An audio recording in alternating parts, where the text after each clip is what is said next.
Bismillahirrahmanirrahim. Assalamualaikum warahmatullahi wabarakatuh. Waalaikumsalam. Alhamdulillahilladzi syara lana az-zawaj wa ja'ala baina az-zawjaini mawaddata wa rahmah wa ja'ala fi dzalika ayatin liqaumin yatafakkarun. Wassalatu wassalam ala sayyidil khalq wa habibil haqq Muhammadin sallallahu alaihi wasallam khairi zawjin wa khairi abin wa khairi jaddin wa ala alihi wa sahbihi ajma'ina wa ba'd. Ahlan wa sahlan wa marhaban kami ucapkan kepada seluruh sahabat CTN dan Sekinah Community, para aba umahat, ikhwah akhwat sekalian yang telah bergabung dalam kajian cinta. Alhamdulillah merupakan sebuah kegembiraan dan kebahagiaan diberikan kemudahan oleh Allah Subhanahu wa taala untuk membersamai para ikhwah dan akhwat sekalian ya meskipun lewat atau via daring Zoom. Ini menjadi pertemuan perdana dalam telaah dan kajian dari kitab Al-Asalibun Nabawiyah fi Mu'alajati Al-Mushkilati Zawjiyah. Pembahasan berkenaan tentang bagaimana metode Nabi Shallallahu Alaihi Wasallam dalam menyelesaikan, menangani problematika rumah tangga yang disusun oleh Syekh Dr.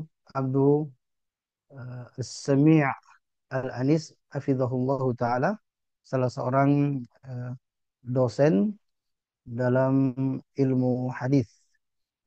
Yang sangat menarik dalam buku ini bagaimana beliau menguraikan secara baik dan mengangkat hadis-hadis Nabi Shallallahu Alaihi Wasallam yang akan menggiring kita untuk bagaimana menapaki dan menelusuri jejak-jejak cinta Rasulullah Shallallahu Alaihi Wasallam. Bagaimanakah beliau di dalam membina mahligai rumah tangga. Buku ini memiliki dua pembahasan pokok. Yang pertama berkenaan tentang seni interaksi Rasulullah Shallallahu Alaihi Wasallam yang ia menjadi faktor utama pencegahan konflik rumah tangga.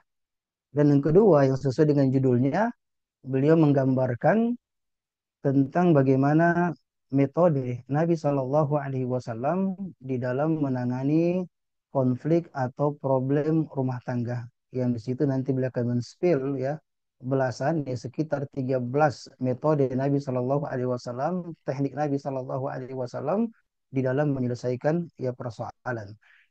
Rumah tangga atau keluarga dia merupakan pondasi sebuah peradaban yang dimana peradaban dari suatu kaum tidak akan cemerlang jaya kecuali sangat tergantung dengan kekuatan person-person yang ada di dalam sebuah keluarga. Dan inilah yang diketahui oleh musuh-musuh Allah Subhanahu wa taala. Yang dimana mereka melakukan ya perencanaan jahat, melakukan propaganda jahat untuk mencegah peradaban Islam, maka yang dijadikan sebagai sasaran pada tiga sisi. Yang pertama, hadmul usrah, penghancuran keluarga, membuat rumah tangga atau keluarga itu retak hubungan antara orang tua dan anaknya, antara suami dan istri, mengerdilkan peran sebagai seorang istri, sebagai ibu. Kemudian yang kedua adalah hadmu at-ta'lim, penghancuran dari sistem pendidikan yang tidak islami, yang jauh dari nilai-nilai keislaman. Dan yang ketiga adalah isqatul qudwah, bagaimana menjatuhkan para panutan sehingga menimbulkan adanya gap yang jauh antara para duat, para ulama yang jatuh kepercayaan mereka di mata masyarakat dan umat sehingga mereka kehilangan arah, tidak tahu ya bagaimana mereka menjalani roda kehidupan sehingga mengambil fatwa daripada orang-orang yang sesat dan menyesatkan. Para jamaah sekalian, sahabat sekalian yang dimuliakan ya oleh Allah ya Subhanahu wa taala. Jadi ada dua pembahasan utama yang tadi telah kita ya sampaikan. Yang pertama tentang pencegahan konflik karena al-wiqayatu khairu minal ilaj. Pencegahan itu lebih baik daripada obat atau penyelesaian. Yang kedua, karena konflik itu adalah sebuah keniscayaan. Ketika kita menjalani kehidupan rumah tangga, maka yang namanya konflik ya kecil besarnya dia akan datang. Ya, rumah tangga ada sapuan ombak, dan bahkan terjangan badai. Maka ketika konflik itu terjadi, bagaimanakah sikap yang bijak untuk segera bangkit dan menyelesaikan rumah tangga? Itulah yang menjadi pembahasan pada pembahasan kedua dan menjadi pembahasan utama dan inti dari kitab yang beliau susun. Pada pertemuan kali ini, topik yang kita angkat tadi berkaitan tentang merawat cinta, mencegah cekcok. Dalam arti cara terbaik, cara yang jitu untuk mencegah terjadinya konflik rumah tangga adalah dengan merawat bunga cinta agar senantiasa merekah dan menyerbakkan wanginya dalam taman hati pasangan ya suami istri.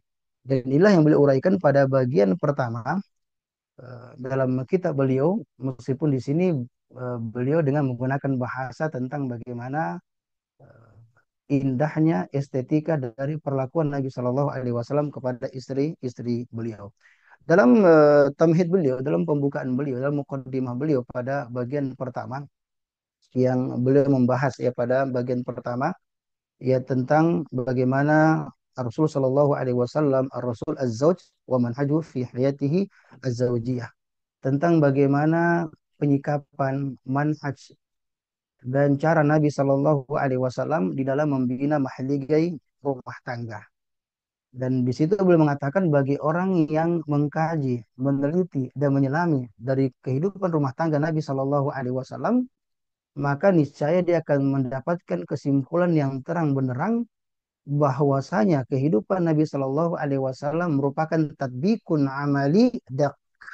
Dia merupakan praktik nyata, implementasi yang paling baik terhadap pesan Allah Subhanahu wa taala dalam Al-Qur'an wa ashiruhunna bil ma'ruf. Allah berpesan dan perlakukanlah istri-istri kalian dengan cara yang ma'ruf, dengan cara yang patut. Ya bagaimana Nabi Shallallahu alaihi wasallam memperlakukan istri beliau, ya memberikan perhatian yang penuh, mengekspresikan cinta kasih, ulas asih. Bagaimana upaya beliau untuk menghadirkan kebahagiaan yang menyentuh hati istrinya, orang yang paling utama, orang yang berada pada level tertinggi dan paling sempurna di dalam mempraktekkan ayat ini, kata beliau adalah ya Rasulullah Shallallahu Alaihi Wasallam, di mana beliau mengatakan untuk urusan ini, ya untuk urusan rumah tangga, sekalipun ternyata Nabi Shallallahu Alaihi Wasallam berada pada tingkatan al-khairiyah, al-khairiyah al-mutlaqah fil mujtama. Ya, bahwa di tengah masyarakat untuk umat ya di berbagai belahan dunia dari awal sampai terakhir, maka tidak ada orang yang paling baik di dalam mempraktekkan makna cinta, orang yang paling baik di dalam memperlakukan pasangan hidupnya melainkan itu Rasulullah SAW. Maka beliau mengatakan al khairiyah wal afdoliyah, beliau berada pada level teratas, level paling tertinggi. Ini sesuai dengan hadis Nabi, idza amila amalan adqana. Nabi SAW jika melakukan suatu perbuatan, maka beliau itu mungkin melakoninya secara baik dan berada pada kelas yang tertinggi. Beliau tidak hanya mencukupkan dengan hal yang sederhana, yang biasa-biasa saja dalam melakukan pekerjaan, tetapi beliau menghadirkan sesuatu yang sangat luar biasa, amazing, dan itu terjadi juga di dalam kehidupan di rumah tangga Nabi Shallallahu Alaihi Wasallam. Ini berbeda ya dengan sebagian orang yang mungkin saja menjadi contoh teladan sebagai seorang manajer perusahaan, bagaimana mengendalikan perasaan, ternyata sikap bijaknya kelihatan, kemudian kelemah lembutan ketika dia menjadi guru, kepala sekolah, dan lain sebagainya. Tetapi tidak ditemukan hal itu ketika dia berinteraksi dengan seseorang yang tidak bisa laki-laki menggunakan topeng. Ya, sebagaimana pernah kita sampaikan secara faktanya, di sana ada orang-orang yang kita terkagum-kagum dari sisi yang lainnya. Tetapi kita mendapatkan sebagai sosok yang mungkin good attitude, yang memiliki perangai atau sikap yang sangat baik ya, kepada teman sejawatnya, teman sekantornya, ya para bestinya. Dia memiliki tutur kata yang lembut selembut sutra, memiliki senyum manis semanis madu, dan bahkan ketampanannya seindah senja. Tapi tak disangka terhadap istrinya bisa membuat luka sedalam samudera. Jadi para jemaah sekalian yang dimuliakan Subhanahu wa taala. Karena beliau berada pada tingkatan al-khairiyah, tingkatan al-fadilah, Maka ini sesuai ya dengan hadis Nabi Shallallahu Alaihi Wasallam ketika beliau menyatakan khairukum li ahli wa ana khairukum li ahli. Beliau mengatakan kalau mau menilai seorang itu dia baik, maka ukurannya itu sebaik-baik kalian adalah yang paling baik di dalam bersikap memperlakukan istrinya dan aku adalah orang yang paling baik dalam memperlakukan istrinya. Nah, karena keterangan sangat jelas bahwasanya sosok yang terbaik di dalam memperlakukan istrinya adalah Nabi Shallallahu Alaihi Wasallam, maka ketika kita ingin mengambil teladan, kita mengambil panutan dan contoh, maka hendaklah kita mencontoh baginda Nabi Shallallahu Alaihi Wasallam yang konsekuensinya mari kita belajar tentang rumah tangga Nabi, tentang bagaimana seni Nabi Shallallahu Alaihi Wasallam membangun keharmonisan, membina mahaliga rumah tangga, dan juga bagaimana penyikapan bijak Nabi Shallallahu Alaihi Wasallam ketika mengatasi berbagai macam ya problematika dalam kehidupan rumah tangga. Ini kata para ulama kita, kenapa sampai muncul problem? Karena beliau adalah seorang manusia untuk mengajarkan kepada umatnya tentang bagaimana menyelesaikan problem tersebut. Ini seperti sujud sahwi. Nabi kok lupa dalam sholatnya? Ada bertanya kok Nabi sampai lupa dalam sholatnya? Nabi maksum. Iya maksum. Nabi artinya orang yang terlepas daripada kesalahan yang dosa besar. Beliau tidak terjatuh pada uh, hal tersebut. Kedua, beliau tidak pernah salah dalam menyampaikan syariat. Beliau tidak punya keliru dalam bahkan uh, Masum artinya tidak pernah keliru dalam menyampaikan pesan Allah, syariat dari Allah Subhanahu wa taala. Tetapi sebagai manusia tentu ada hal-hal yang terjadi juga pada Nabi Shallallahu alaihi wasallam. Dan ketika terjadi masalah, kita akan melihat bagaimana Nabi Shallallahu alaihi wasallam segera bangkit dan menyelesaikan dari problem yang terjadi di dalam kehidupan rumah tangga Nabi Shallallahu alaihi wasallam sehingga layak untuk menjadikan beliau sebagai panutan untuk menyelami bagaimana sisi-sisi keindahan dari kehidupan rumah tangga beliau Shallallahu Alaihi Wasallam. Ya, sehingga dalam manajemen buku ini kan tentang manajemen konflik. Nah, ketika berbicara tentang manajemen konflik, maka yang pertama adalah tentang al-ilaj, tentang bentuk pencegahannya, mencegah terjadinya cekcok, ya pertengkaran, ya perselisihan di antara pasangan suami istri yang tentu akan menguruhkan suasana. Maka bagian pertama itu Nabi Shallallahu Alaihi Wasallam cara mencegah konfliknya itu adalah dengan memperlakukan istrinya dengan cara yang baik. Ketika kalau mengatakan tadi washiruhuna bil ma'ruf ya kesimpulannya adalah kaful adza wa badul ihsan. Kata para ulama kita tidak menyakiti dan berupaya untuk memberikan yang terbaik kepada pasangannya. Itu bahasa mudahnya atau bahasa normatifnya. Bagaimana memperlakukan istri dengan cara yang baik. Pasangan hidup kita tidak menyakiti dan yang kedua berupaya berpikir dan berusaha untuk berbuat baik ya kepada ya pasangannya. Dan untuk cara Nabi Shallallahu Alaihi Wasallam dalam melakukan kehidupan rumah tangga, beliau menggambarkan tentang bagaimana kehidupan Nabi Shallallahu Alaihi Wasallam bersama dengan istri-istri beliau penuh dengan cinta kasih, ulas asih, ya perhatian, pengorbanan dan lain sebagainya. Dan beliau menguraikannya dalam 5 hal. Yang pertama bagaimana interaksi Nabi Shallallahu Alaihi Wasallam kepada istri beliau. Yang pertama al-janib al-iktisadi dari sisi ekonomi ya tentang bagaimana harta. Yang kedua al-janib al-insani memperlakukan pasangannya dari sisi sebagai seorang wanita, sebagai manusia. Karena manusia itu memiliki hati. Ya, bukan seperti yang selainnya. Manusia memiliki hati nurani, maka bagaimana beliau memposisikan istrinya dengan satu sebagai seorang ya manusia yang memiliki kebutuhan-kebutuhan. Kemudian yang ketiga dari sisi at-ta'awuni, bagaimana Nabi membantu istri-istri beliau dari sisi kolaborasi, sinergitas dan kerjasama. Dan yang keempat al-janib al-jamali dari sisi keindahan dan penampilan. Dan yang terakhir dari sisi al-janib at-tarfihi dari aspek atau sisi terfih. Terfih itu semacam adanya upaya untuk refreshing, ya, refreshing jiwa. Maka ini dilakukan oleh Nabi kita Muhammad ya Sallallahu Alaihi Wasallam. Para uh, sahabat sekalian dan Allah Subhanahu Wa Taala. Udah bagian yang pertama tentang bagaimana seni interaksi Nabi Sallallahu Alaihi Wasallam di dalam aspek iktisadi dari sisi harta. Dan tadi kita katakan Nabi sampai pada tingkatan al-khairiyah. al-khairiyah. Al-khairiyah atau tingkatan yang kebaikan yang paling tinggi dan sempurna. Bisa dilihat dari beberapa sisi. Yang pertama min haitsu sakan, dari tempat tinggal. Nabi Shallallahu Alaihi Wasallam menempatkan istri-istri beliau Shallallahu Alaihi Wasallam di hujurat. Di hujurat, hujurat itu semacam bilik-bilik atau kamar-kamar yang banyak di antara istri Nabi Shallallahu Alaihi Wasallam ditempatkan pada hujurat atau kamar-kamar tersebut, dan masing-masing memiliki kamar, masing-masing memiliki bilik. Artinya meskipun beliau memiliki beberapa istri, tetapi masing-masing bilik itu memiliki rahasia dan memiliki ya urusan masing.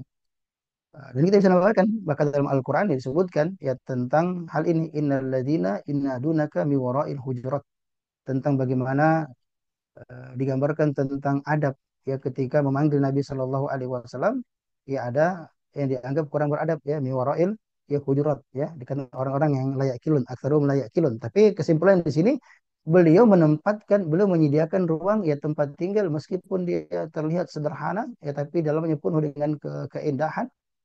Beliau menempatkannya pada ya kamar-kamar yang disediakan oleh Nabi Shallallahu Alaihi Wasallam. Yang kemudian artinya tempat tinggalnya disediakan oleh Nabi Shallallahu Alaihi Wasallam. Yang kedua al-ihsan fin nafkah, dan juga dalam memberikan nafkah. Bisa dilihat dalam hadis-hadis Nabi Shallallahu Alaihi Wasallam yang menggambarkan yang sangat melekat dan menonjol pada pribadi Nabi Shallallahu Alaihi Wasallam, di antaranya kana min ajwadin nas, atau dikatakan annahu kana ajwadan nas. Jadi beliau Shallallahu Alaihi Wasallam itu adalah orang yang paling dermawan. Mengatakan tidak masuk dalam logika ketika Nabi Shallallahu Alaihi Wasallam dikenal di tengah umatnya, masyarakatnya, bahwasanya beliau adalah orang yang begitu dermawan, dan tidak terjadi pada istri-istri beliau Shallallahu Alaihi Wasallam. Beliau memang memilih hidup zuhud, ya mengambil apa yang sesuai dengan kebutuhan. Tetapi secara umum kepada Nabi Shallallahu Alaihi Wasallam, maka beliau adalah orang yang sangat dermawan. Dengan kemampuan beliau, maka beliau Shallallahu Alaihi Wasallam ya juga memberikan ya bagian dari harta. Bahkan Ibu Katsir mengatakan beliau melapangkan, ya memberikan harta yang sangat cukup ya kepada istri-istri beliau ya Shallallahu Alaihi Wasallam. Ya, bahkan beliau menspil di sini tentang doa ya Nabi Shallallahu Alaihi Wasallam, di antaranya Allahumma inni as'alukal huda, minta petunjuk, wa tuqa, menjadi hamba yang bertakwa, wal afaf, untuk dijaga kesucian kehormatannya, wal gina, minta untuk diberikan kecukupan. Dan Nabi Shallallahu Alaihi Wasallam berlindung kepada Allah Subhanahu Wa Taala minal kufri wal faqr, dari kekufuran dan juga dari kefakiran.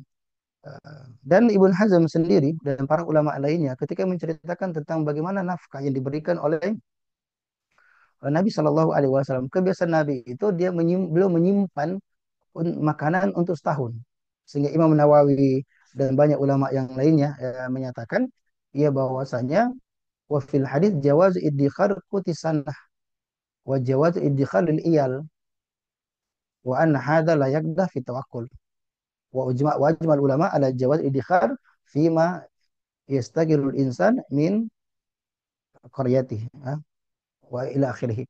Jadi maksudnya di sini ternyata Nabi Shallallahu Alaihi Wasallam itu beliau punya kebiasaan untuk menyimpan makanan, persiapan, ya, persediaan yang disiapkan kepada istri-istri beliau Shallallahu Alaihi Wasallam, bahkan beliau menyiapkannya langsung disimpan untuk kebutuhan, ya seperti gandum, ya kurma dan selainnya. Dan jumlah cukup banyak.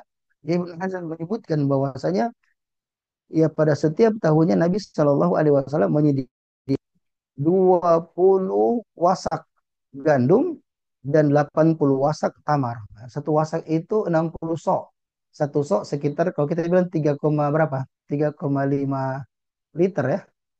Coba kalau kita bilang 3,5 liter atau kita bilang 2,5 kilogram. Ya dikalikan itu. Bayangkan berapa berapa jumlahnya ya. Itu sekitar 200 liter ya. Ya, 100 liter ya sekitar satu wasak itu 100 kiloan ya, 100 kiloan. 100 kiloan itu satu wasak, dan ternyata belum menyiapkan itu berapa wasak? Sampai 20, sekitar 200, berapa ya? Sekitar meladot ya. Coba bayangkan 100 wasak ya, 100 wasak. Kan kalau orang mau zakat pertanian kan 5 wasak. 5 wasak ya, sekitar 500-an ya. kilogram, ini 100 kilogram. 100 kilogram itu kalau 5 wasak. Apa 500-an ya? Kalau satu wasak 100 kiloan. Kalau kira-kira 100 kilogram, kita kalikan saja dengan 20. 20. Itu Nabi Shallallahu Alaihi Wasallam. Bahkan Imam Syukani menyebutkan dalam waktu yang lainnya Nabi Shallallahu Alaihi Wasallam sampai menyiapkan ada makanan sampai 100 wasak.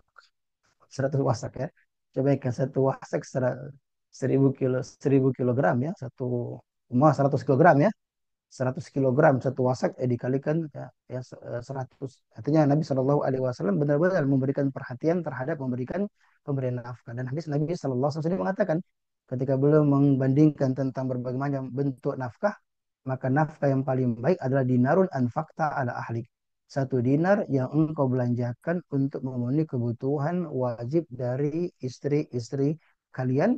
Bahkan beliau mengatakan hitungannya itu hatta matada fi imratik, seorang laki-laki mendapatkan pahala dari Allah Subhanahu wa taala. Bahkan beliau mengecam ketika ada di antara para suami yang mengabaikan nafkah keluarga, mengatakan sallallahu alaihi wasallam bahwa kafa bil mar'i itsman an yudai yakut. Cukuplah seorang dikatakan berdosa ketika ia menyanyiakan orang-orang yang berada di bawah ia tanggungannya. Dan beliau menjelaskan di sini ternyata sumber pendapatan Nabi Shallallahu Alaihi Wasallam itu cukup ya sebagai Nabi, maka beliau punya pendapatan banyak meskipun karena beliau orang yang paling dermawan, setiap orang minta beliau tidak pernah menolak Nabi Shallallahu Alaihi Wasallam. Tapi perbendaharaan harta beliau cukup banyak.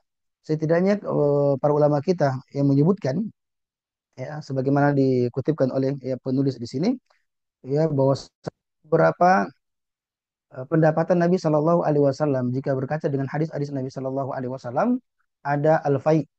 Ada al-fai. Al-fai artinya kembali ya. Artinya ada harta-harta yang diberikan kepada kaum muslimin berkenaan tanpa melakukan perlawanan perang.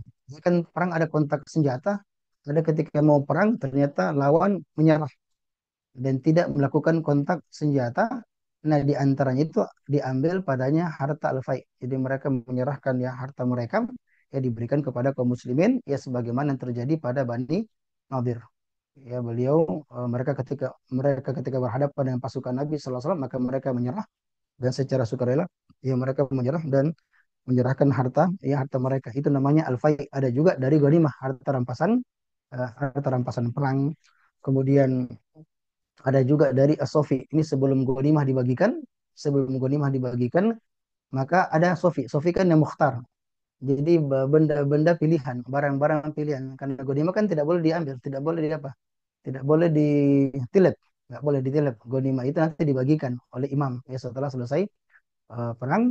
Tapi sebelum dibagi-bagikan ghanimah, maka ada sofi yang diberikan kepada ya Nabi Shallallahu Alaihi Wasallam. Dan yang keempat adalah al-hadayah. Adalah al-hadayah. Beliau mendapatkan hadiah karena beliau tidak menerima zakat. Ya beliau dan keluarga Nabi SAW tidak menerima zakat, maka beliau mendapatkan itu dalam bentuk hadiah dan kaum muslimin tentu sangat senang dan mereka berlomba-lomba untuk memberikan hadiah ya kepada Nabi Shallallahu Alaihi Wasallam. Tapi kebiasaan Nabi ketika mendapatkan hadiah, sunnah Nabi itu beliau menyertakan orang lain. Jadi kalau ada di antara kita ya ketiban rezeki, ada yang bawakan rambutan ya, rambutan 100 kilogram ya, atau mendapatkan makanan, maka kemudian dia memanggil ya teman-temannya, memanggil para sahabat untuk makan bersama dengan Nabi Shallallahu Alaihi Wasallam. Beliau pernah dibawakan susu, kemudian mengajak Abu Hurairah makan, minum susu bersama dengan ya, sahabat yang lainnya yang tinggal dan menetap di Masjid An-Nabawi. Nah, sehingga dari hal tersebut kemampuan Nabi Shallallahu Alaihi Wasallam dari sisi harta kemudian belum menyediakan. Bahkan kata Imam Syaukani bahwa 100 ya 100 wasak itu 100 wasak yang satu wasak kita tadi katakan sekitar 100 kiloan 100 gram itu disediakan setahun masing-masing ya istri beliau Sallallahu Alaihi Wasallam. Artinya beliau adil termasuk dalam persoalan nafkah. Kita masuk dalam pembahasan tentang ta'addud zaujiyah, tentang persoalan poligami yang dicontohkan oleh Nabi Sallallahu Alaihi Wasallam dan fikihnya. Ya salah satu di antaranya ya tentu adalah dia harus bersikap adil ya, adil dalam perkara yang mampu dilakukan. Salah satu di antaranya dari sisi al-maskan, tempat tinggal, maka beliau tempatkan sama di kamar-kamar. Ya tidak ada yang berbeda. Ya kamar-kamar itu diberikan kepada masing-masing istri. Tidak ada yang berlebih dari sisi memberikan tempat tinggal. Ya tidak ada satu rumahnya gedongan, ya, ada pun yang satu rumahnya kodong ya. Ya sangat sangat sederhana. Ya kecuali kalau memang dia ridho. Tapi coba Nabi adil ketika memberikan tempat tinggal. Kemudian dikatakan juga dari sisi nafkah, memberikan nafkah. Sebagaimana dikemukakan oleh Imam Asy-Syaukani, masing-masing mendapatkan 100. Kecintaan beliau yang lebih kepada Aisyah radhiyallahu taala anha ternyata tidak membuat beliau memberikan bagian harta yang lebih kepada ya Aisyah radhiyallahu taala anha dari nafkah yang wajib. Jadi ini ada di antara hal yang menarik ya disebutkan di sini ya tentang dari sisi yang bagian pertama dari sisi harta, dari sisi finance, dari sisi uh, muamalah berkenaan tentang harta dan nafkah, baik dari sisi tempat tinggal dan juga dari sisi ya beliau memberikan dari nafkah dan termasuk yang ketiga yang disebutkan uh, oleh para ulama kita. Tapi secara fokus belum menyebutkan tentang dua hal. Yang pertama tentang bagaimana iskan dari sisi memberikan tempat tinggal yang baik, layak dan sama kepada istri beliau Shallallahu Alaihi Wasallam dan juga adil ketika memberikan nafkah kepada istri-istri beliau. Itulah Rasulullah Shallallahu Alaihi Wasallam. Yang kedua tentang ta'amul Nabi Shallallahu Alaihi Wasallam ditampilkan bisa ma'zaujatihi fil janibil insani. Bagaimana interaksi yang baik dari Nabi Wasallam kepada istri-istri beliau dari sisi janib al-insan, dari aspek memperlakukan seseorang itu sebagai manusia yang memiliki hati nurani, yang butuh diberikan perhatian, dicurahkan padanya ulas asih dan cinta. Maka di antara bentuknya ada berapa bentuk? Ya min mazahir khairiyah inda Rasulullah sallallahu alaihi wasallam, bagaimana Nabi sampai pada level tertinggi ya, level terbaik ya, terbaik di dalam memperlakukan istri-istri beliau dari janib al-insani ini, dari sisi memperlakukannya sebagai manusia. Yang pertama dukhuluhu alaihinna wa mu'anasatu lahun. Yang pertama adalah beliau menjumpai atau menemui istri-istri beliau dan menghadirkan ketenangan. Yang kata para ulama bahwasanya keindahan yang diberikan oleh Nabi Shallallahu Alaihi Wasallam, para istri Nabi ketika beliau mukim di Madinah, masih berada di Madinah, tidak pernah merasa kehilangan Nabi Shallallahu Alaihi Wasallam. Tidak pernah ya mereka harus tersiksa dengan kerinduan kepada baginda Nabi Shallallahu Alaihi Wasallam karena setiap hari mereka berjumpa dengan Nabi Shallallahu Alaihi Wasallam. Secara selera kalau beliau nggak safar, beliau setiap hari melihat Nabi Shallallahu Alaihi Wasallam. Itu istri beliau 9 ya. Ya ada orang ya istrinya 2, ya nanti 3 hari kemudian baru baru ketemu ya. Tidak, praktek yang diberikan oleh Nabi Shallallahu Alaihi Wasallam bahwa beliau mengunjungi dan menjumpai dan menghadirkan ketenangan kepada istri-istri beliau setiap harinya dan bahkan beliau memiliki kebiasaan yang teratur. Yang kalau di sini disebutkan dia beliau punya wakana lahu sallallahu alaihi wasallam nizam fi dukhul wal khuruj alaihinna. Ya arifnahu jami'an. Jadi istri-istri beliau sangat tahu tentang kebiasaan Nabi Shallallahu Alaihi Wasallam karena mereka tahu kebiasaan Rasulullah karena kan dulu belum ada handphone ya. Dek, mau ke sana. Mereka sudah tahu bagaimana kebiasaan Nabi Shallallahu Alaihi Wasallam yang teratur. Itulah pentingnya manajemen waktu. Manajemen waktu. Jadi digambarkan. Contohnya dari keterangan Ibn Abbas radhiyallahu taala anhum bahwa kebiasaan Rasulullah Shallallahu Alaihi Wasallam itu selepas sholat subuh maka beliau duduk berzikir ya sampai sudah terbit matahari mengerjakan sholat. Kemudian mulailah summa yadkhulu ala nisa'i imra'atan imra'atan.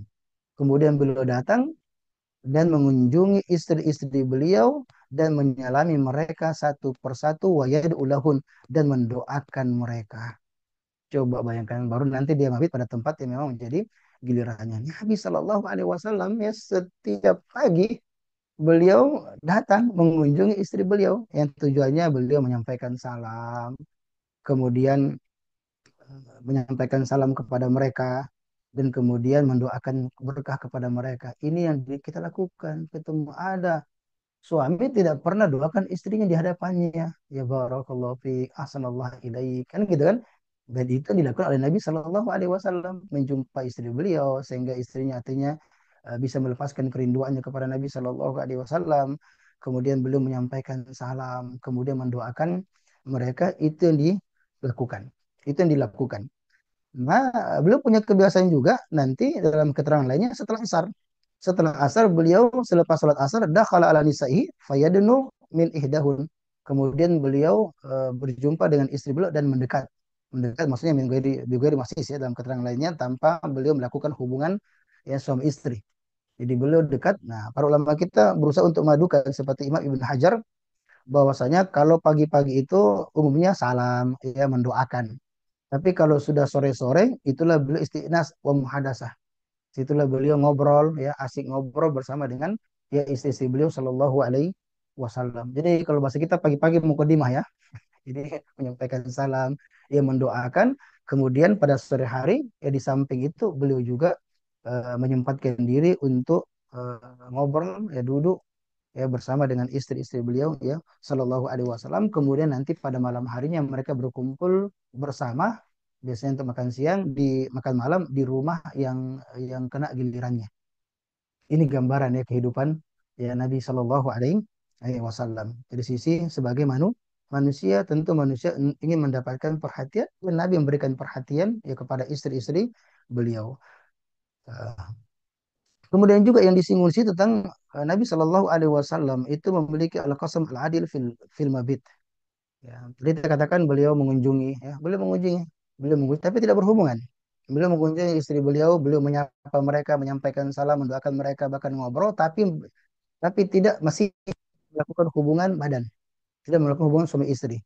Ya, berkumpul bersama istri beliau kebiasaan di satu malam, maka pada malam itu mereka berkumpul bersama, kemudian kembali mereka balik ke kamar-kamar masing dan dari sisi giliran maka beliau adalah orang yang sangat adil. Ya, bahkan Aisyah sendiri ya mengatakan bahwasanya Nabi Shallallahu Alaihi Wasallam ya adil baina nisaihi. Ya beliau ya adil fil qasam ya beliau begitu adil di dalam memberikan ya giliran ya kepada istri-istri beliau ya Shallallahu Alaihi Wasallam. Ya, hal yang lainnya juga yang menunjukkan hal ini ya tentang bagaimana Nabi Shallallahu Alaihi Wasallam dari sisi perlakuan beliau tidak mendahulukan istri yang satu dengan yang lainnya dalam perkara yang beliau bisa lakukan. Ya, sebenarnya mengatakan hada ma'amlik. Ya, ketika Aisyah mengatakan bahwasanya inilah eh, perbuatan Nabi.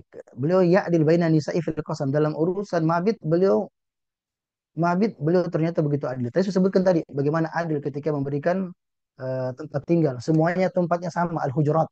Ya.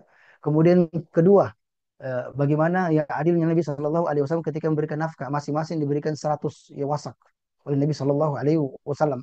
Ya kemudian yang ketiga ya juga bagaimana adil Nabi Shallallahu Alaihi Wasallam di dalam memberikan giliran ya sebagaimana kata Aisyah ya radhiyallahu taala anha bahwasanya karena Rasulullah la yufadilu ba'dana ala ba'din fil qasam. Bayangkan Nabi Shallallahu Alaihi Wasallam tidak pernah mendahulukan ya salah satu di antara kami dari yang lainnya ya kecuali kalau ada yang memang ia memberikan hibah seperti Saudah yang menyerahkan malam gilirannya kepada Aisyah radhiyallahu taala anha. Tetapi secara umum bahwa Nabi Shallallahu Alaihi Wasallam kata Aisyah tidak mendahulukan satu istri di atas istri yang lainnya di dalam urusan mabit. Ini adalah contoh yang kita tidak mendapatkan kepada begitu banyak orang yang melakukan praktik poligami pada hari ini. Jadi kita ingin yang memang bersyariah, ya bukan ala jahiliyah. Dan kita mendapatkan bagaimana Nabi SAW sangat adil di dalam memberikan ya gilirannya. Termasuk juga kehadiran beliau Shallallahu Alaihi Wasallam nampak di samping mabit juga Al-Qur'an bainahuna idza arada safaran. Kalau beliau ingin safar, akan ada safar itu yang ada safar perjalanan Nabi Shallallahu Alaihi Wasallam yang mungkin momennya cuma sekali saja, momennya cuma jarang-jarang. Maka dalam keadaan seperti itu, Nabi SAW karena masing-masing istri punya hak. Dan kita berlomba kita kalau haknya sama, ya, kayak kuis ya, kadang-kadang haknya sama karena masing-masing memiliki hak, maka caranya itu bisa dengan cara mengundi sebagaimana yang dilakukan oleh Nabi Shallallahu Alaihi Wasallam. Kemudian hal yang lainnya tentang bagaimana Nabi Shallallahu Alaihi Wasallam memperlakukan istri beliau sebagai manusia, tasrihu bi hubbi ahlihi. Beliau Shallallahu Alaihi Wasallam menyatakan cintanya kepada istrinya. Ini kalau kita bawa tentang pakar psikologi ya, bahkan dikatakan istri itu butuh minimal berapa kali? 4 kali sehari. Ya, suami itu menyatakan cintanya. Jadi at-tasrih bil hub. Ya, jadi at-tasrih bil hub.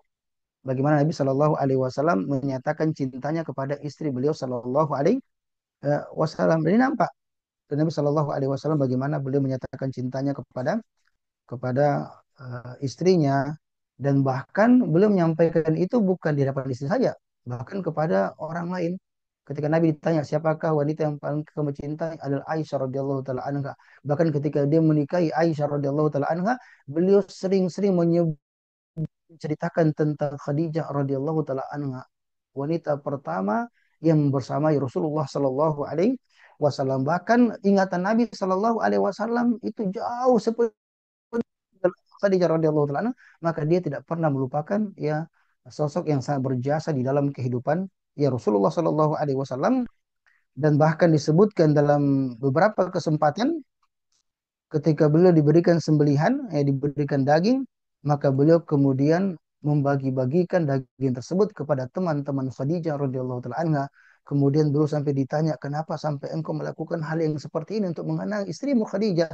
Dia mengatakan, inni qad ruziktu hubbaha. Sesungguhnya aku dianugerahkan, diberikan nikmat rezeki untuk mencintai Khadijah radhiyallahu taala anha. Kemudian panggilan-panggilan mesra diberikan kepada ya istri-istri beliau ya Shallallahu Alaihi Wasallam. Kemudian hal yang ketiga, hal yang lainnya yang dilakukan oleh Nabi Shallallahu Alaihi Wasallam ya dari sisi keadilan, beliau juga wafa'uhu bi hukuk al muasyarah az-zawjiyah al khassah. Bagaimana beliau memenuhi hak-hak khusus istrinya dalam persoalan hubungan biologis, dan ternyata Nabi Shallallahu Alaihi Wasallam mencukupkannya secara baik sampai mengatakan wa fi bud'i ahadikum sadaqah, pada hubungan suami istri di antara kalian jima itu bernilai sedekah. Kenapa kok bisa sedekah? Dijelaskan oleh Syekh Utsaimin, karena ketika seorang suami mencampuri istrinya dengan baik, tentu yang berkelas, berkualitas, istri sampai pada tingkat kepuasan, merasakan kenikmatan, maka ia mengatakan maka berarti ia telah berbuat baik kepada istrinya. Karena dia telah berbuat baik kepada istrinya, maka dia untuk mendapatkan pahala sedekah. Dan hal yang sangat menarik beliau katakan bahwasanya beliau betul-betul memenuhi kebutuhan istri beliau. Bahkan pernah ya dalam karena punya ada akan segera beliau kerjakan, maka beliau pernah mendatangi istri beliau ya 9 istri dalam satu malam ya, tidak pada satu tempat ya. Beliau pada istri pertama kemudian pindah kepada yang berikutnya, beliau lakukan ya pernah satu malam. Artinya beliau begitu tangguh, begitu kuat di dalam memenuhi, meskipun kalau untuk semalam nggak bisa ditiru, karena utia bi kuwati salasin kata Anas, beliau diberikan kekuatan 30 laki-laki kuat ya. Tapi ini menggambarkan bahwa Nabi Shallallahu Alaihi Wasallam dengan kesibukan beliau yang sangat padat di dalam dakwah dan jihad, ternyata beliau tidak pernah melupakan aspek kebutuhan biologis istrinya dipenuhi secara baik. Dan istri juga wa ala zauja salih an tuhai nafsa li zaujiha wa tasta'idlah. Hal yang menarik disebutkan, harus istri juga memberikan respon yang positif, bahkan dikatakan itu aksi cepat tanggap. Ya, beliau mengatakan wajib bagi istri yang salehah. Ya, kalau memang istrinya saleh, sandarannya apa diantaranya? Menyiapkan tubuhnya untuk dinikmati oleh suaminya dan mempersiapkan dirinya. Ya, bahkan Imam Nawawi menyebutkan setelah menyebutkan tentang Nabi, hadis Nabi Shallallahu Alaihi Wasallam yang beliau para istri beliau sampai akhirnya baru nanti bulan Sya'ban baru bisa mengkodok karena sibuk melayani Nabi Shallallahu Alaihi Wasallam. Beliau mengatakan, Inna kulla wahidati min nisa Shallallahu Alaihi Wasallam kanat muhayyatan nafsaha li Rasul Shallallahu Alaihi Wasallam istimtai fi jami' awqatiha in arada dzalik wa hadamil adab. Bahwa masing-masing dari istri Nabi Shallallahu Alaihi Wasallam senantiasa menyiapkan tubuhnya untuk disentuh secara biologis oleh Nabi Shallallahu Alaihi Wasallam pada sepanjang waktu kapanpun dibutuhkan oleh Nabi Shallallahu Alaihi Wasallam. Dan inilah adab dari istri solehah. Jadi kalau akhwat umat ingin meniru bagaimana istri-istri para nabi, maka mereka stay, mereka standby. Ya mereka kalaupun tidak dia komunikasi yang baik, tapi dia siap siaga dan selalu memberikan respon yang positif dan memberikan pelayanan terbaik terhadap ya, suami-suami mereka sebagaimana istri-istri Nabi Shallallahu Alaihi Wasallam. Wa yadkhulu fi babil istidad tazyin al-mar'ah wa tajammuluha. Dan kata beliau di sini di antara bentuk persiapan tadi katakan harus istri itu yang sholat wajib untuk menyiapkan dirinya ya untuk melayani kebutuhan suaminya dan menyiapkan diri. Dan di antara bentuk persiapan tanda istri siap dia bisa berhias dan berdandan ya supaya suaminya tertarik, maka dia berdandan. Nah, ini perlu diperhatikan bagi para wanita aja mengatakan harus, bahkan Nabi melarang laki-laki berikan apa? Surprise ya, kagetannya.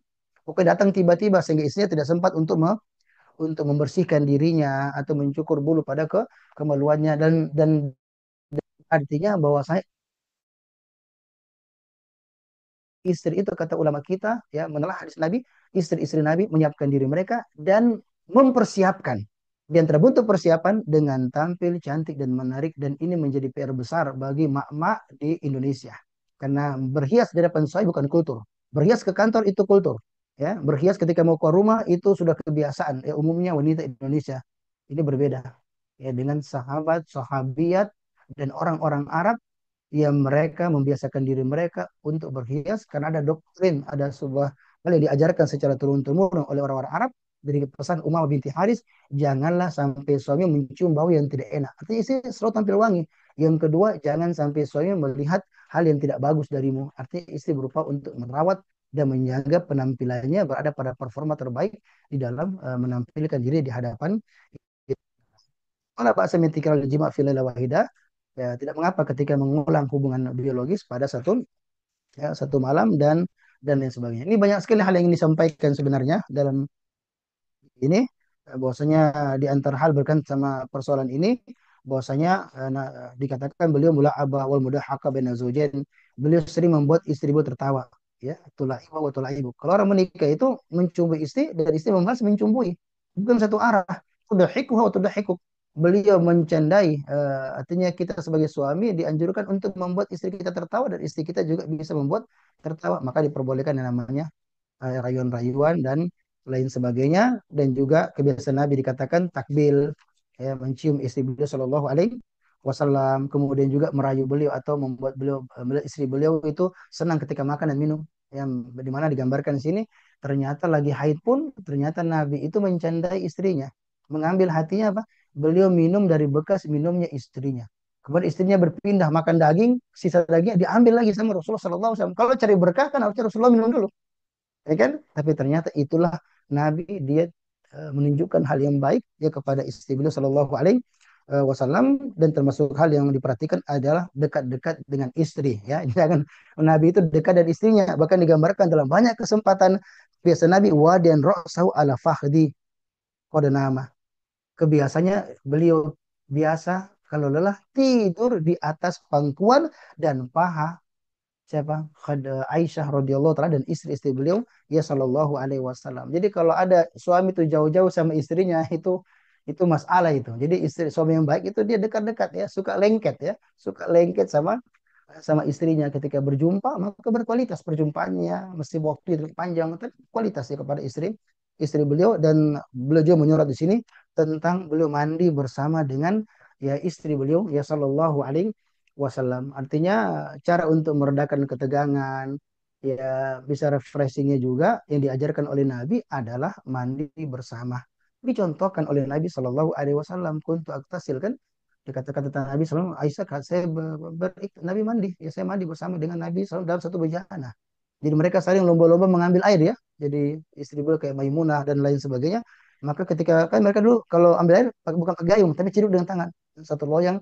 Dan kemudian ternyata Nabi menciptakan itu di wajah ya, istri beliau Maimunah, Aisyah, kemudian dibalas oleh istri beliau. Coba Nabi mandi janabah dan selainnya bersama dengan istri.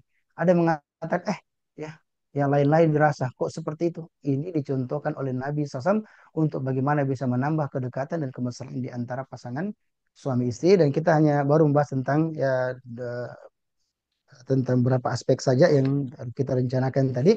Tapi pada bagian pertama ini kita telah membahas tentang bagaimana interaksi Nabi Shallallahu Alaihi Wasallam dalam urusan harta, dan kedua dari sisi bagaimana memperlakukannya sebagai seorang, memperlakukan istri sebagai seorang manusia. Ya, karena ada peringatan ya, silakan ya barakallahu fikum ya jami'an, insyaallah kita akan sambung ya pada kesempatan yang akan datang tentang interaksi Nabi Shallallahu Alaihi Wasallam dalam sisi ta'awun, ya, dari sisi jamal dan dari sisi tarfih. Barakallahu fikum. Jazakumullah khairan Ustaz. Alhamdulillah pembahasan kita masih sangat panjang, namun waktu juala yang membatasi kita. Ya, kita langsung saja masuk di sesi tanya jawab. Bagi peserta yang ingin bertanya langsung kepada Ustaz kita, silakan raise hand terlebih dahulu. Di sini juga sudah ada beberapa pertanyaan Ustaz. Sambil Ustaz juga mempersiapkan pertanyaan untuk peserta kita untuk sesi kuis nanti. Baik, sudah ada eh, Ibu Samsuria di Goa. Silakan. Kalau singkat, Bismillahirrahmanirrahim. padat, mudah, dan tidak Ya. menspil tentang privasi rumah tangga, ya. Bahasa umum saja. Silakan. Bismillahirrahmanirrahim. Afwan Ustadz, semoga Allah selalu menjaga ilmu Ustadz dan mohon doanya agar Amin. kami bisa mengamalkan ilmu yang Ustadz sampaikan.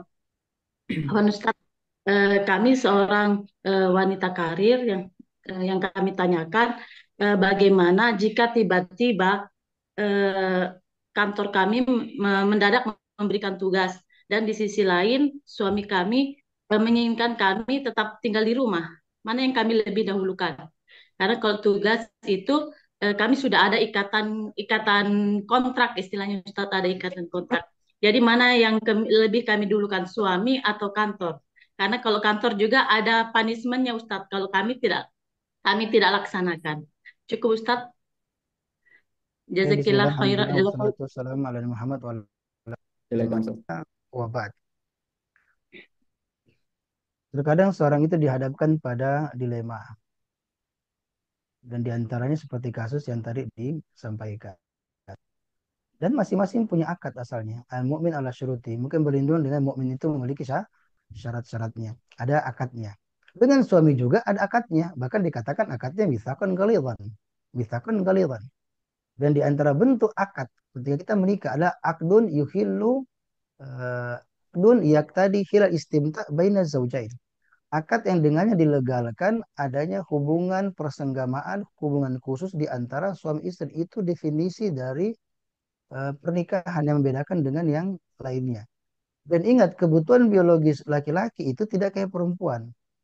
Yang namanya laki-laki itu, dia bersifat sangat penting dan mendesak.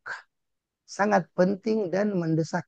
Sampai dalam keterangan Musnad Ahmad disebutkan tentang Nabi, saya bisa sabar dalam urusan menunda makan, menunda minum, tapi tidak dengan urusan hubungan suami istri. Itulah kenapa istri Nabi senantiasa stay ya untuk menyambut. Nah, tapi kalau punya pekerjaan maka dikomunikasikan. Jadi kalau ada hal-hal yang mungkin kita lakukan ketika kita punya tugas ya, dengan tugas tersebut ya kita bisa jelas mengabaikan tugas utama kita kepada istri kita, kepada suami kita, maka kita atur ya, kita bicarakan ya bahwasanya kita mungkin tidak mendapatkan profit lebih atau kita mungkin menerima kekurangan ya karena kita tidak melaksanakan amanah yang ditugaskan, maka itu salah satu yang terbentuk pengorbanan dan konsekuensinya. Ya, karena kalau kita bekerja ada dua bitnya. Perempuan boleh bekerja di luar rumah tapi dengan dua bit, tidak mengabaikan daripada tugasnya sebagai seorang seorang istri. Dan aswat, tolong perhatikan baik-baik di HP ini ya. Banyak sekali. Bahkan terakhir adalah ada laki-laki dia melakukan perzinahan karena istrinya pergi. Ya, dia butuh untuk berhubungan sama istrinya, bersama istrinya sering dia tolak. Ya, tapi ini lagi urusan kantor, dia tinggalkan selama berapa hari dan dia tidak tahan akhirnya dia berzina. Dan ini contohnya bukan satu dua. Ya, atau minimal dia menyalurkan syahwatnya dengan cara yang haram. Ini bukan maksud menakut-nakuti, tapi ini fakta dan real. Makanya tolong diperhatikan ya. Jangan karena karir kita mengorbankan daripada suami kita. Karena ingat, setinggi apapun tingkat pendidikan seorang wanita, sebanyak apapun aset harta yang ia miliki, setinggi apapun karirnya, maka dia tidak mulia di sisi Allah kecuali sukses menjadi wanita yang religius, istri yang solehah, dan ibu yang hebat. Dan di antara bentuk tadi istri soleha digambarkan apa? Dia memenuhi hak utama sang sang suami dan kebutuhan ini canda-canda dengan suaminya, suami pulang butuh kehangatan, ya, butuh istimta atau bahkan hubungan secara khusus, maka itu adalah hak dari suami kita. Jadi silakan kalau bisa kita komunikasi. Kalau komunikasi dan kemudian suami mengizinkan, ya maka tidak menjadi masalah. Tapi kalau suami meminta tidak bisa, ya. Kalau suami sudah mengatakan tidak bisa, bahkan sudah minta, itu sudah levelnya sudah berbeda. Kan asalnya istri sudah paham tentang suami kebutuhannya. Tidak perlu diminta, istri sudah mengerti. Maka disiapkan, maka senantiasa dia berhias. Ya, artinya suami itu dia terpilih secara baik. Kapan dia butuh maka diberikan. Maka bertakwa kepada Allah Subhanahu wa taala. Jadi kasus kayak begini sangat banyak sekali ya. Bukan cuma sekedar bekerja, tapi mungkin dia tidak tinggalkan, tidak dinas juga. Suami ketika di rumah sendiri, apalagi level iman orang-orang sekarang, ditinggal sendiri, apa dia bikin? Pegang HP, ya kan? Kemudian dia browsing-browsing, akhirnya berhubungan tak berhubungan dengan para wanita karena laki-laki butuh yang namanya kehangatan. Ya, ada yang bisa dicumbui, ada yang bisa dipeluk, dan kalau dia tidak mendapat, maka goncangan berat. Maka kasus pornografi bagi orang yang sudah menikah, bahkan istimna bagi laki-laki ini sangat banyak. Kenapa? Mending saya begini daripada berzina. Dan ada juga terjatuh pada perbuatan. Jadi kalau kondisi kayak tadi, kita tidak, kita menolak, kita menyampaikan kalau saya tidak bisa, ya kalau konsekuensinya ditanggung, dikurangi gajinya, dikurangi apa, dikurangi pendapatannya, maka itu dia korbankan ya demi memenuhi daripada yang memiliki akad yang lebih tinggi, itu misalkan ghalidhan. Barakallahu fikum jami'an. Baik, Ustaz, kita langsung berpindah ke Mungkin saya pertanyaan lebih cepat selanjutnya. ya, jawabannya lebih Ya, pendek ya. baik, Ustaz. Barakallahu Ya. fikum. Silakan. Tujuan pertanyaan Ustaz. Ustaz, bagaimana sikap seorang istri jika menghadapi suami yang cuek dan lebih memperhatikan teman-temannya daripada menjaga perasaan istrinya? Bagaimana seorang istri menyikapi suami yang tidak mau belajar ilmu agama, sedangkan sang istri sudah mengingatkan suaminya berkali-kali agar mau belajar? Silakan, Ustaz. Ini masuk dalam seni bagaimana bisa mengambil hati suami dengan cara memenuhi kebutuhan suami secara baik. Jadi kebutuhan suami secara umum itu ada tiga. Sex, pride, and freedom. Jadi puaskan suami dalam urusan hubungan suami istri, puaskan di sini benar-benar dalam berbagai sisi. Maka kita perlu belajar tentang melayani suami secara biologis, bukan sekadar kaleng-kaleng asal-asalan, tidak. Ada seninya, ada caranya yang benar yang sampai pada tingkatan suami itu pandangannya terjaga dan syahwatnya terkendali. Jadi kalau ada suami jauh dari istrinya itu masalahnya sudah beragam. Ada mungkin karena ketakwaan suami yang lemah, ya ilmu yang dangkal, bisa juga karena istri yang tidak mampu menarik hati suaminya.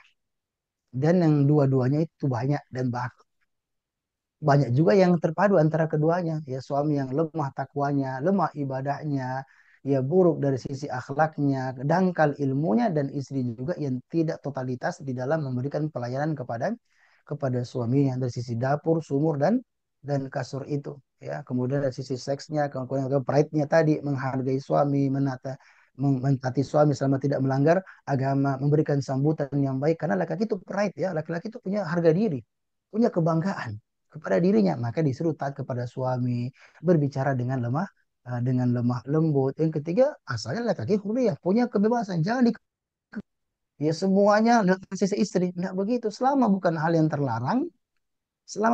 terlarang, maka apa yang dilakukan oleh suami silakan kita memberikan keleluasan selama dia tidak melanggar rambu-rambu agama. Maka yang kayak begini saudari perlu ikuti ya nanti majelis khusus, majelis istri tentang rengkuh cinta suami, raih ridho ilahi. Tapi secara umum ya perbaiki hubungan tak dengan Allah Subhanahu Wa Taala, perkuat ibadah, kemudian juga banyak istighfar, kemudian untuk mendapatkan petunjuk, kemudian totalitas di dalam berbuat kepada suaminya. Kadang istri mengatakan semua sudah kuberikan, ya, semua sudah kuberikan. Itu klaimnya.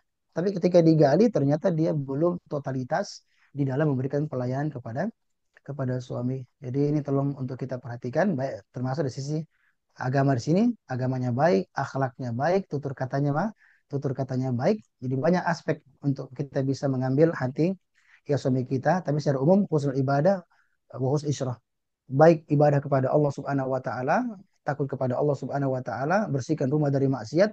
Yang kedua adalah memperlakukan suami dengan cara yang baik, penuh dengan penghormatan, ya cinta kasih dan memenuhi hak-hak suami. Baru itu cara yang baik. Kalau suami sudah tenang, nyaman, ya, barulah kemudian kita menyampaikan nasihat dan banyak kok ya umat yang sukses dengan cara seperti itu. Tapi kalau caranya frontal ya, caranya cuma koro-koroang, marah-marah, penampilannya berantakan, ya tidak tahu juga cara masak ya, kemudian tidak tahu cara menyajikan, kemudian melayani suami asal-asalan, maka suami dalam keadaan tidak tenang pikirannya, labil, sehingga sangat susah untuk tersentuh dengan dakwah. Barakallahu fikum. Ya, Ustaz, kita berpindah lagi ke yang bertanya langsung. Silakan, Ibu Zulfa. Iya, Assalamualaikum warahmatullahi wabarakatuh. Afwan, afwan. Waalaikumsalam warahmatullahi wabarakatuh. Ahlan. Saya Fauzan Ustadz Zulfa, suami dari Ibu Zulfa. Kami Oh, menggunakan HP istri ini, jadi sama-sama lagi Ya, nonton ahlan. video Ustadz. Ya, bagus saling mengajak ya. Silakan. Iya, Alhamdulillah Ustadz. Sedang sama istri ini. Syukur Ustadz, jazakumullah khair atas materinya. Alhamdulillah awalnya ketika kami berbincang sama istri mengenai tentang bagaimana Rasulullah itu berdekatan dengan suami istri tempat tinggal istri beliau, namun istri kemudian menolak ketika perencanaan dekat-dekat istri atau adik-adik madunya itu karena mungkin masih punya ego dan belum mengilmui. Dan alhamdulillah ketika kami mendengarkan taklim Ustadz, alhamdulillah beliau terbuka dan tidak lagi mempermasalahkan ketika dekat dengan mereka karena poin penting tadi itu ternyata Rasulullah itu ketika sore hari ternyata itu mereka ngobrol kemudian tidak pernah meninggalkan semuanya. Itu poin penting di situ, ternyata Rasul tidak pernah meninggalkan semuanya bahkan setiap hari melihatnya. Nah, poin penting di sini Ustaz saya mau tanyakan bagaimana menyikapi mereka-mereka yang praktisi poligami ini yang masih jauh dengan istri-istrinya. Bahkan waktu saya belum mendengarkan ini Ustaz, saya tidak setuju dengan kondisi itu karena saya ketika mengamalkan nantinya itu saya tidak akan melihat istri saya ketika dia butuh saya, ketika dia sakit, ketika kemudian membutuhkan bantuan saya. Dan alhamdulillah ketika saya mendengarkan Ustaz itu, alhamdulillah ternyata begini Rasulullah. Dan alhamdulillah istri yang mendengarkan sudah terima Ustaz, syukuran. Ya bagaimana menyikapi ketika istri-istri apa awat kita atau istri-istri Ustaz kita yang masih ada yang kemudian mereka tidak mau berdekatan Ustaz. Syukuran. Tapi kita doakan yang terbaik untuk mereka karena satu saja banyak problem ya, apalagi kalau tanggung jawabnya lebih itu secara umum ya, itu secara umum. Maka yang paling penting sesuatu itu ilmu dan bukan talekang. Ya, sebagaimana yang dilakukan oleh sebagian orang, maka kita itu dalam berbagai hal itu kuncinya adalah ilmu. Ya, bagaimana kita melakoni ilmu itu secara baik. Tetapi kita juga yang kita sampaikan tadi adalah al-afdoliyah, al-khairiyah.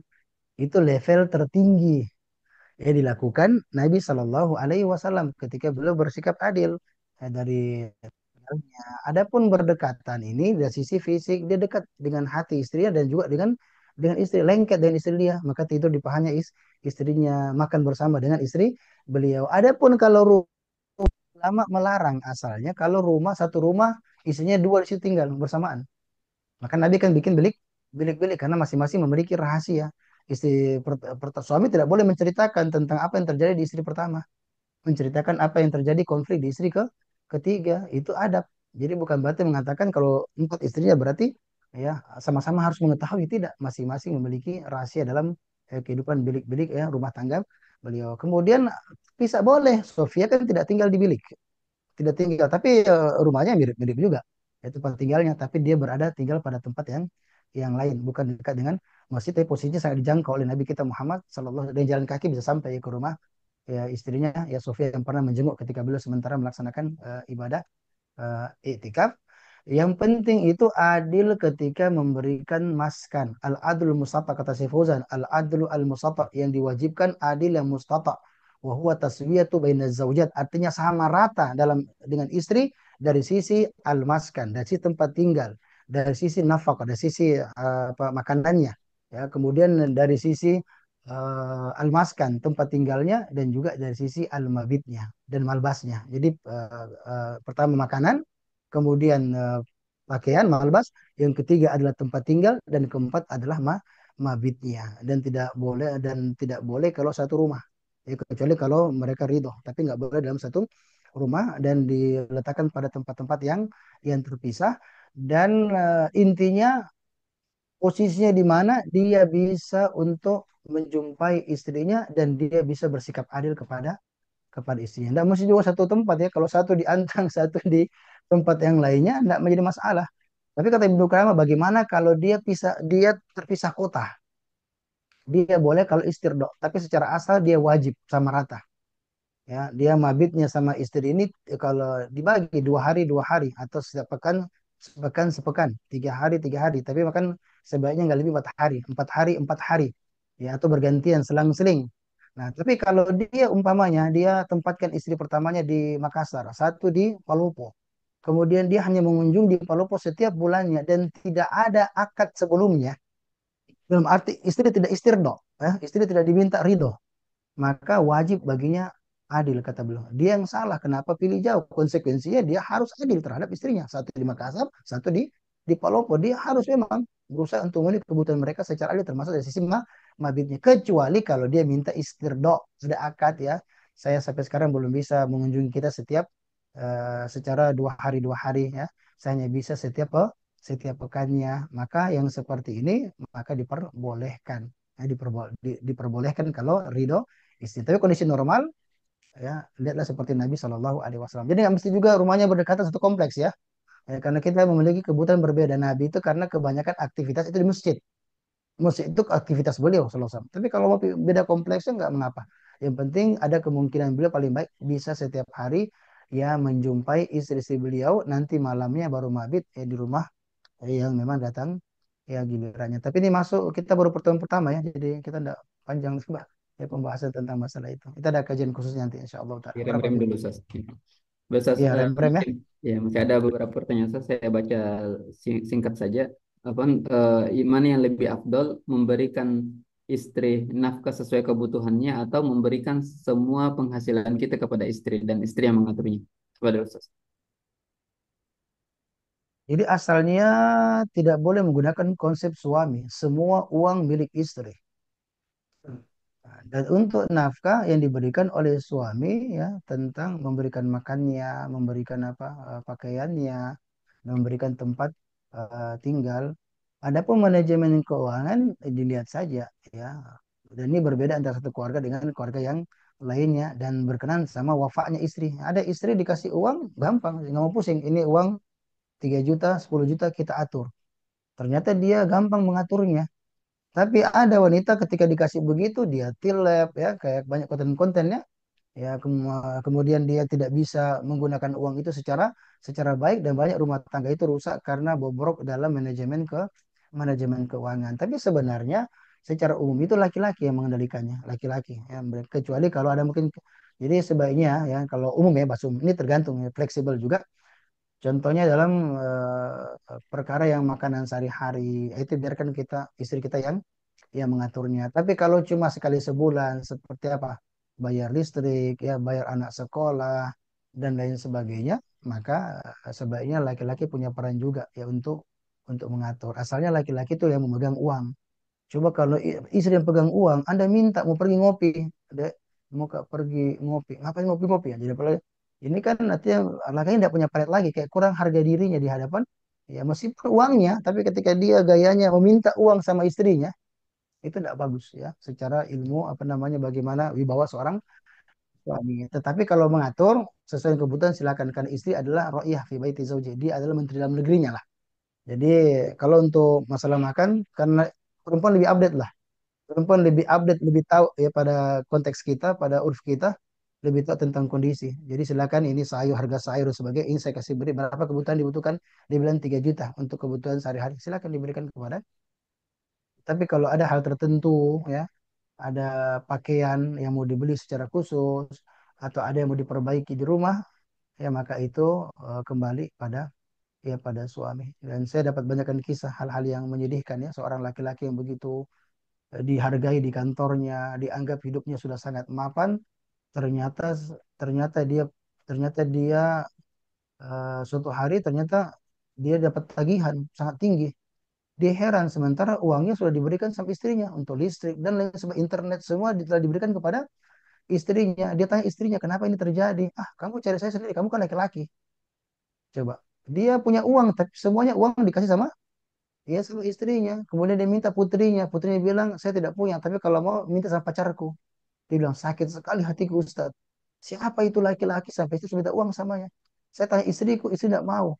Di mana sih mau ambil uang? Saya malu juga untuk pinjam uang. Sementara saya memiliki jabatan yang cukup tinggi di perusahaan ini. Ada banyak kisah-kisah yang lainnya, tapi dia asalnya fleksibel. Yang penting tidak membuat harta suami terkuras. Karena salah satu di antara ciri wanita solihah, fasolihatu qanitatun hafidhatun lil ghaib. Di antara makna hafizat, wanita menjaga hak suami adalah mampu mengelola harta suaminya dengan cara yang baik ketika diberikan kepercayaan. Ya, jadi mak-mak ya, jangan ketika dapat mencuci pakaian, ada ibu cuci pakaian dapat 100.000, sampaikan enggak ya? Sampaikan enggak? Akhirnya dia sampaikan kepada suaminya, bilang, Pak, tadi nemu di kantong uang uang. Ditanya berapa?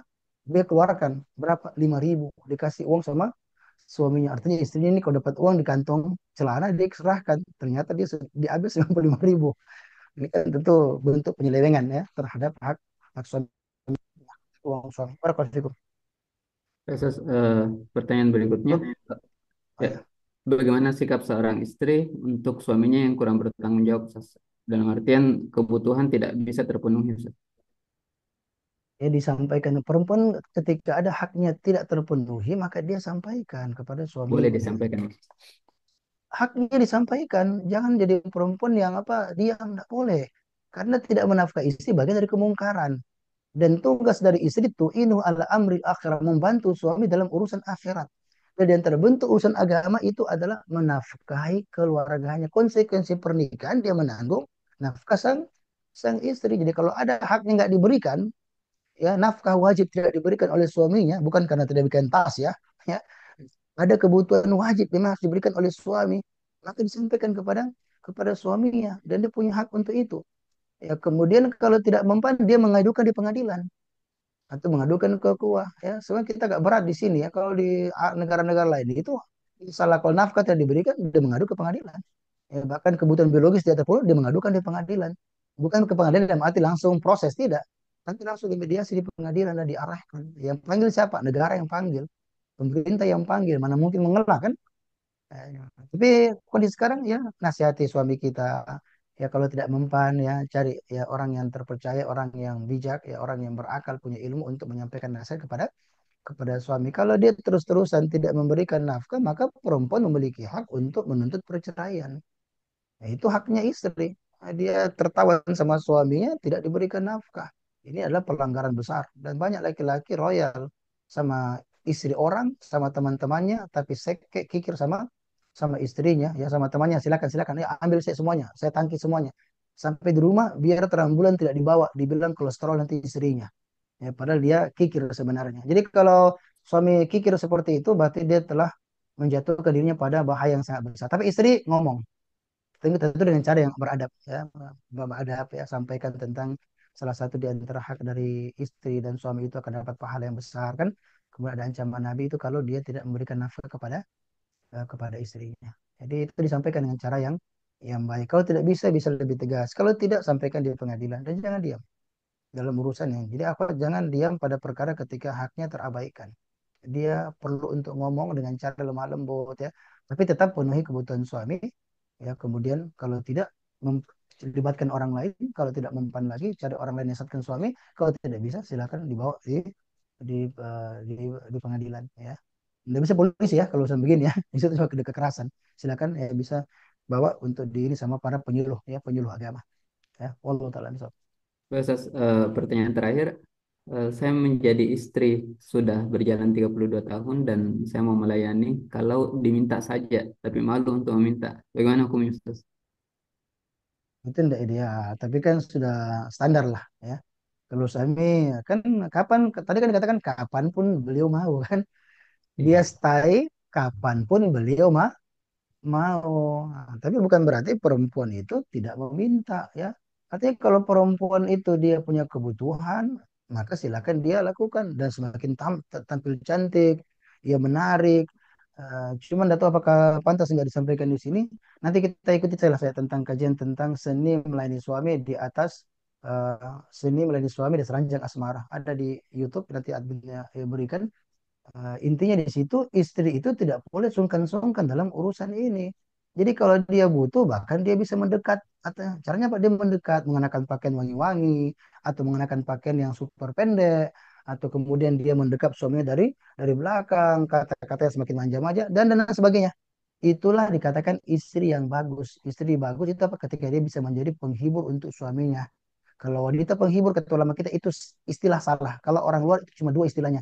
Kalau bukan pezina, lacur. Tidak boleh memberikan nama dengan nama lainnya. Adapun ghaniyah, penghibur, maka sosok penghibur sejatinya adalah istrinya. Maka kalau perempuan juga butuh, ya punya kebutuhan, sampaikan. Ya, karena wajib bagi suami untuk memenuhi kebutuhan biologis istri. Nggak perlu malu ya, nggak perlu malu kalau istri butuh, ya silakan dia ya minta kepada suaminya atau dengan bahasa isyarat atau dengan pergerakan-pergerakan tertentu, itu masuk pada bahasan khusus ya tentang bagaimana ya seni melayani suami di atas ranjang ya, asmara. Salah satu di antara 14 bahasan tentang fikih seksualitas ya. Barakallahu fikum.